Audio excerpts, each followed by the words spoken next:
दादा, तुळजापूर ड्रग्सचा विषय आहे. आपण सातत्याने त्याचा पाठपुरावा करतो. पालकमंत्री यांनी ज्या पद्धतीनं पोलिसावरती एक प्रकारे आरोप केले, पोलीस प्रशासन जे आहे ते प्रकरण नीट हाताळत नाहीये.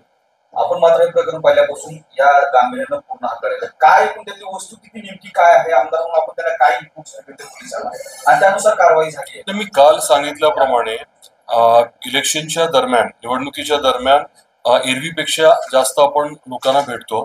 तुळजापूरमध्ये माता भगिनींना भेटत असताना त्यांनी काही बाबी निदर्शनास आणल्या.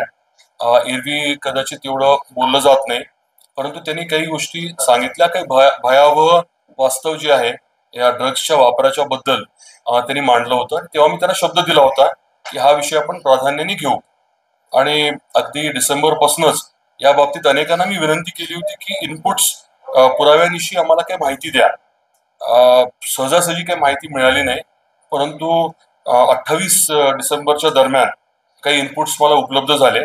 ती माहिती आल्यानंतर लगेच मी पुढे फॉरवर्ड केली आपल्या SP साहेबांना आणि मग त्यांच्याशी चर्चा करून 1-2 बैठका झाल्या आणि त्यांनी वेगळी या बाबतीतली मोहीम जी आहे ती हाती घेतली. त्या अनुषंगाने 1-2 वेळेस प्रयत्नही झाले. दुर्दैवाने त्याला यश मिळालं नाही.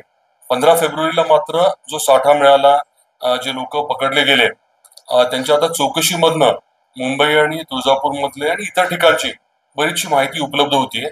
मी काही त्याबद्दल जास्त बोलणं योग्य नाही, परंतु अतिशय कसून हा तपास केला जाणार आहे. कोण जवळचं, लांबचं, कुठल्या पक्षाचं असं काही बघितलं जाणार नाहीये. पुराव्यानिशी जे काही मिळतंय त्याच्यावरती पोलीस आहे ती गांभीर्याने कारवाई करते आणि आपले आदरणीय मुख्यमंत्री जे आपल्या राज्याचे गृहमंत्री देखील आहेत, त्यांचं वैयक्तिक या विषयाकडे अगदी बारकाईने लक्ष आहे. दादा, पालकमंत्र्यांनी ज्या आरोप केले त्याच्यावर एक अशी चर्चा सुरू आहे की गृह खातं भाजपकडे आहे म्हणून शिवसेनेचे मंत्री आरोप करतायत. त्यात आरोपात खरंच तथ्य वाटतं?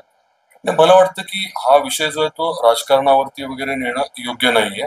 ह्याच्यातलं वास्तव जे आहे ते सगळ्यांच्या समोर आता आलेलं आहे आणि त्याबद्दल काही अधिक बोलण्याची आवश्यकता असं मला वाटत नाही. दादा, आपण तपासावर समाधानी आहात का? पोलिसांच्या जे काम आतापर्यंत ड्रग्सच्या बाबतीत झालंय, ज्या पद्धतीनं आरोप केले जातात, पुजारी आरोप पडतात की गणित हजार करून त्याच्यात गुंतलेले आहेत, आपण त्याचं पहिल्यापासून अभ्यास केला? हा प्रश्न आपल्या विचारतो. आपण पोलिसांच्या तपासावर समाधानी आहात?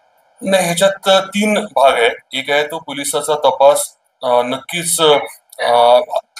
पोलिसाचा तपास जो आहे तो नक्कीच महत्वाचा आहे. त्या बाबतीमध्ये आता पुरावे उपलब्ध झाल्यामुळे त्यांचं काम देखील सोपं राहणार आहे. व्यापक हा विषय आहे. त्याच्या व्यतिरिक्त समाज म्हणून आपली देखील मोठी जबाबदारी आहे. आपल्या संबंधित, ओळखीचे, नात्यातले जर कोणी काही असा मिसयूज करत असतील तर त्या बाबतीत पण योग्य ती कारवाई आपण करणं अपेक्षित आहे.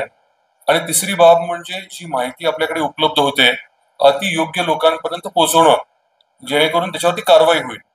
आता मला जी माहिती उपलब्ध झाली, कोणाकडनं उपलब्ध झाली, हे काय पुढे मी कोणाला सांगितलं नाही. त्यामुळे माझी परत एकदा विनंती आहे, आणि हा विषय फक्त तुळजापूर पुरता मर्यादित बिलकुल नाहीये. इतर ठिकाणचे देखील इनपुट्स बरेचसे आलेले आहेत. म्हणजे आपल्या जिल्ह्यापुरतं मी मर्यादित सांगतोय.